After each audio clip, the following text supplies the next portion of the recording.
Omar Lionel Sow, artiste plasticien du Sénégal. Je signe Olio, O''Elio. D'accord, c'est le nom d'artiste. C'est le nom d'artiste, c'est la contraction de Omar Lionel. D'accord. Alors, Olio a commencé sa carrière d'artiste il y a combien d'années maintenant? Une trentaine d'années, légèrement plus, parce que j'ai commencé très jeune. D'accord. J'ai commencé déjà quand j'étais tout petit, je griffonnais un peu partout comme la plupart des artistes. Hein. On griffonne sur les bouts de mur, sur les cahiers d'école, sur les livres scolaires. Et puis après à la maison, c'est voilà quoi. Dans chaque coin de... Voilà. Dès qu'il y avait un espace vide, si on avait du charbon, on y allait. Alors vous avez fait une formation formelle ou bien... Non, je suis peintre autodidacte. Autodidacte. Autodidacte. Hein? C'est vrai aussi que je suis passé dans certains ateliers quand j'étais plus jeune. Vu que mon grand frère, qui est décédé il n'y a pas si longtemps que ça, Gaston Malera, avait créé, disons à l'époque, Nietigui. Nietigui qui représentait quand même certains grands noms de la peinture sénégalaise. Hein, et j'ai intégré, étant, disons, le dernier venu, le tout petit, on va dire. Et c'est là quand même où, à force de les regarder peindre, voilà quoi, je me suis forgé une certaine technique. Et par la suite, j'ai continué tout seul. Quelles sont les thématiques sur lesquelles vous travaillez en général? Ben, surtout, hein, on vit en société, donc il n'y a pas une thématique bien précise. Hein, moi, c'est mon environnement. Hein, les gens que je rencontre, les différentes cultures qu'on rencontre. Et puis voilà, hein, j'ai une thématique assez large, assez globale. Voilà. Alors, hier, vous me disiez que vous étiez un peintre d'intuition. D'intuition. Voilà. En fait, c'est juste, je ne suis pas le seul, hein. C'est juste une manière plus jolie de dire, en fait, qu'on se lève le matin et on peint. C'est-à-dire, on n'a pas de thématique bien précise. On se lève le matin, on ne sait pas où est-ce qu'on va. Hein, on a la toile blanche, on a la peinture, on a tout le matériel qu'il faut, et on y va. Sans crayon ni rien du tout. Est-ce que vous voyez? C'est un peu difficile, il y a beaucoup d'artistes qui préfèrent d'abord faire des esquisses, dessiner soit au charbon, à la craie ou au crayon. Non, moi je vais, c'est juste c'est mon pinceau qui est mon crayon. J'y vais directement, quelle que soit la forme qui sortira, j'y vais simplement avec tout le cœur et toute l'inspiration du moment que j'ai. Hier, on a regardé aujourd'hui encore un de vos tableaux à l'intérieur de la galerie. Oui. Vous disiez par exemple que vous avez utilisé le couteau. Oui, j'utilise à 90% quand même. Mes toiles sont faites à base de couteau. Le pinceau, c'est juste pour les finitions et la signature. C'est tout. Mais je suis au couteau. Après, vous verrez certains tableaux où il y a beaucoup d'empattement. Et après, les gens, certaines personnes qui ne se connaissent pas, bien sûr, pensent que c'est de la peinture à l'huile. Non, c'est de la peinture acrylique, c'est de la peinture à l'eau. Mais il y a une certaine technique. Voilà, il faut quand même travailler déjà la base, c'est-à-dire la toile, il faut qu'elle soit bien préparée pour que la peinture puisse bien accrocher. Et la peinture aussi, il y a une certaine technique, une certaine préparation de la peinture pour qu'elle puisse accrocher et laisser un certain relief. Et ça se fait au couteau. Alors, vos œuvres sont achetées par qui? Où? Ils sont achetés essentiellement ici, dans mon atelier. Par les Africains, les Sénégalais? Par des Africains, par des... Vous savez, acheter une œuvre d'art, c'est un coup de cœur. N'importe qui a un coup de cœur peut acquérir une toile. Maintenant, c'est vrai que ça dépend aussi des montants et des moyens financiers de la personne. C'est tout. Mais tout le monde peut, s'il a un coup de cœur, acheter une toile s'il en a les moyens. Vous voyez, ce que j'aime dire d'habitude, et les gens me disent non, toi tu as une philosophie bizarre. J'ai dit, vendre un tableau, ce n'est pas vendre un produit du marché. L'art n'est pas social, c'est pas n'importe qui peut acheter une œuvre d'art. Mais tout le monde peut avoir un coup de cœur sur une œuvre d'art. Maintenant, c'est celui qui a les moyens qui peut se l'offrir. Même si de temps en temps les artistes peuvent, parce que la personne aime vraiment ce tableau, peuvent faire je vais dire entre guillemets, des sacrifices et baisser à un tel prix pour que la personne puisse l'acquérir. Donc il y a des gens qui viennent, qui rentrent dans les ateliers ici, qui n'ont pas les moyens et qui veulent, parce que un tableau, le tableau lui parle, parce qu'il se retrouve dans ce tableau-là, il s'y voit sa vie. Mais malheureusement, il n'a pas les moyens, et souvent, certains artistes peuvent aller jusqu'à, disons, même donner. Parce que moi, j'en ai donné des tableaux. Il y a des gens qui sont rentrés ici, ils peuvent revenir 4, 5, 6 fois à cause de ce tableau. Et vraiment, j'ai dit, bon, il le veut, je peux le lui donner. Mais bon, ça ne sera pas un grand tableau non plus, hein. Ça va être un tout petit tableau parce que tout simplement, la personne veut ce tableau-là.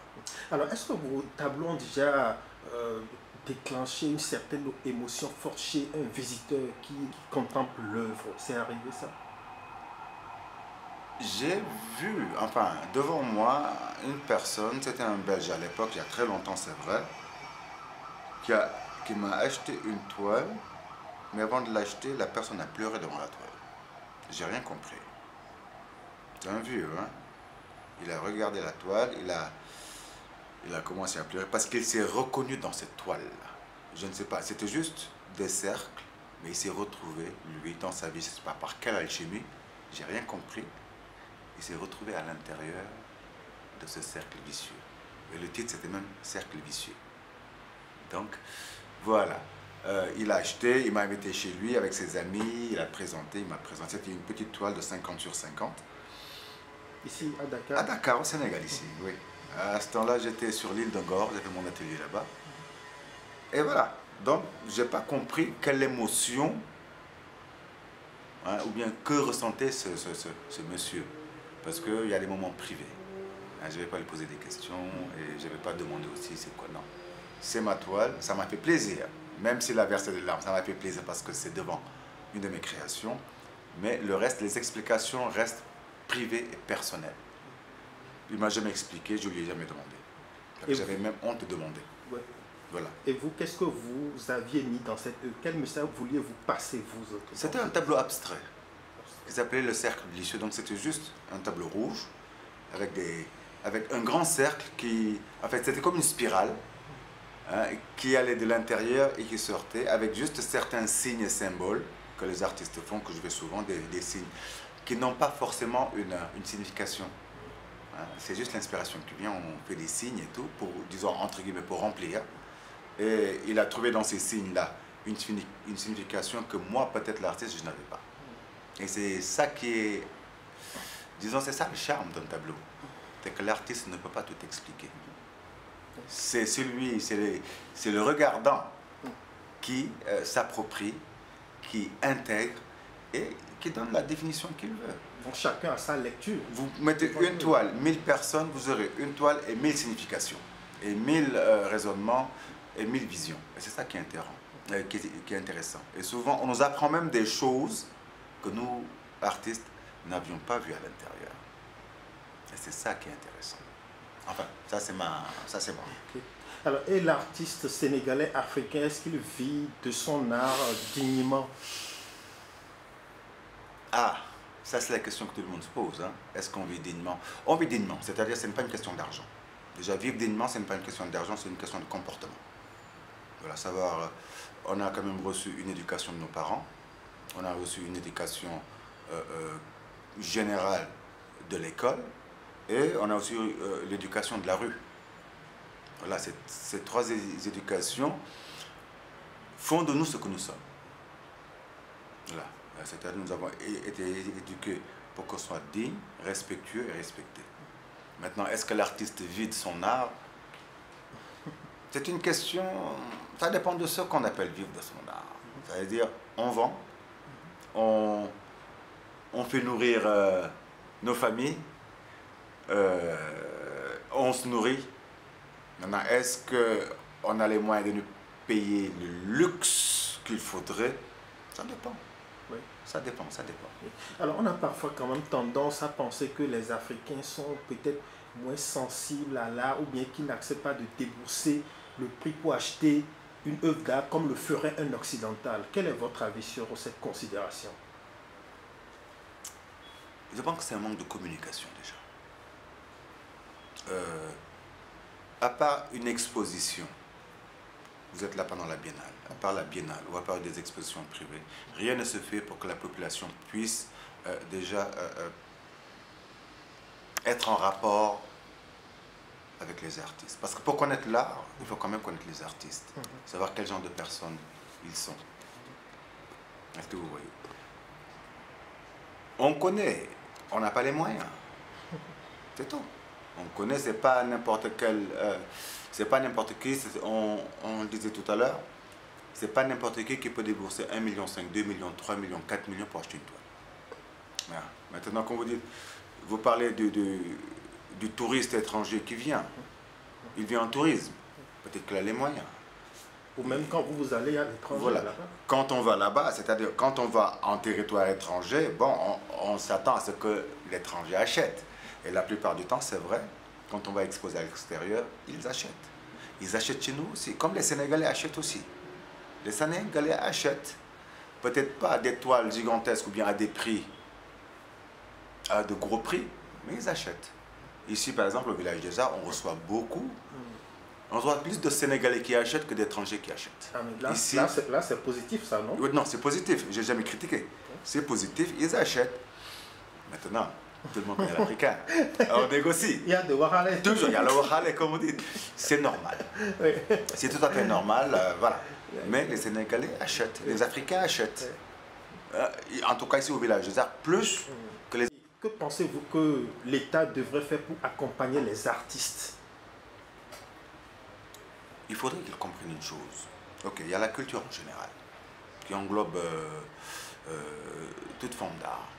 De la musique à la danse, au théâtre, à l'écriture, aux arts plastiques, à la sculpture et d'autres. Malheureusement, en Afrique, disons, dans beaucoup de pays, quand on parle de culture, c'est d'abord la danse ou la musique. Malheureusement, c'est une réalité. Quand on parle de culture, c'est d'abord en premier lieu la musique. Alors que la musique n'est pas l'art. Ça fait partie de la culture, mais ce n'est pas simplement ça. Il y a beaucoup de nos autorités, entre guillemets, quand vous leur parlez d'art plastique, ils ne connaissent pas. Mais ils peuvent vous donner le nom de tous les musiciens de ce pays. Quand vous les invitez dans des expositions, ils ne viennent pas. Mais quand c'est un concert, c'est eux qui montent sur scène et qui remettent de l'argent. Alors quand les artistes vont demander un petit financement pour une exposition, ce qu'on leur donne c'est très dérisoire. Ça c'est une réalité. En tout cas chez nous, dans les autres pays africains, je ne sais pas comment ça se passe, mais ici c'est comme ça. Ils préfèrent juste parce qu'ils ont donné 1 million, 2 millions, 3 millions, que le chanteur ou musicien chante leur nom. Donc là ils sont là avec leur boubou tout beau comme des coqs. Alors que, voilà, parce qu'en fait, ils ne comprennent pas l'art. C'est dommage. C'est juste ça. C'est dommage, ils ne comprennent pas du tout les arts plastiques. Pour eux, tout ce qui est art, c'est musique et tam-tam. Où on va chanter le nom de toute ta descendance ou de ton ascendance et tu vas donner un... Voilà quoi.